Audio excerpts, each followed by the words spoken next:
అదేదంటే డైరెక్టర్గా మీకు మళ్ళీ Bhagavanth Kesari up to mark, ఎందుకంటే ఆ డైలాగ్ వెర్షన్స్ ఇందా చెప్పే డోంట్ ఆ డైలాగ్ అసలు చాలా ఎక్కువ రీచ్ అయింది అప్పుడు. గుడ్ టచ్ బ్యాడ్ టచ్ తేడా చెప్పేదారు అంటే చిన్న హీరోలు చెప్పారు అనుకోండి అంత రీచ్ కాదు. ఒక పెద్ద హీరోతో ఆ డైలాగ్ చెప్పించినప్పుడు ఆ రీచ్నెస్ కూడా ఎక్కువ ఉంటుంది. అవును, బాలయ్య గారు చెప్పడం అనేది ఇంకా రీచ్ వచ్చింది. ఎగ్జాక్ట్లీ, ఆయన నిజంగా ఆయన చెప్పడం చాలా గ్రేట్. అనుకున్నప్పుడు కూడా కథ అనుకున్న దగ్గర నుంచి కూడా నేను ఆ స్క్రిప్ట్లో చాలా వరకు నరేషన్ అది స్కిప్ చేసేది ఉందని కూడా ఎవరికి తెలియదు. సో అది all of sudden Balayya Babu గారికి నాకు ఇంకో 2-3కే తెలుసు. సో దాన్ని డైరెక్ట్గా షూట్కి వెళ్ళాము. బట్ ఆ డైలాగ్స్ కూడా భలే ఫామ్ అయ్యాయి. ఆయన యాక్సెంట్లో దాన్ని అందంగా చెప్పారు. అండ్ ఆ సినిమా రిలీజ్ అయ్యాక చాలామంది స్కూల్స్లో కూడా ఆ రీల్స్ ఆ వీడియో క్లిప్స్ ప్లే చేశారు. So it's like one kind of awareness లాగా కూడా అనిపించింది.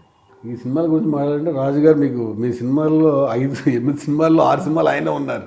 ఇక ఆ బాండింగ్ అలా కొనసాగుతూ ఉంది, కంటిన్యూ అయింది. అంటే ఒకటే సినిమా భగవంత్ కేసరి బయటికి వెళ్ళారు, ఫస్ట్ సినిమా పటాసు. అది సరళేరులో అనిల్ శంకర్ గారు ఉన్నా కూడా పార్ట్నర్స్ ఇద్దరు. రాజుగారు ఉన్నారు కాబట్టి డైరెక్టర్ ఇండైరెక్ట్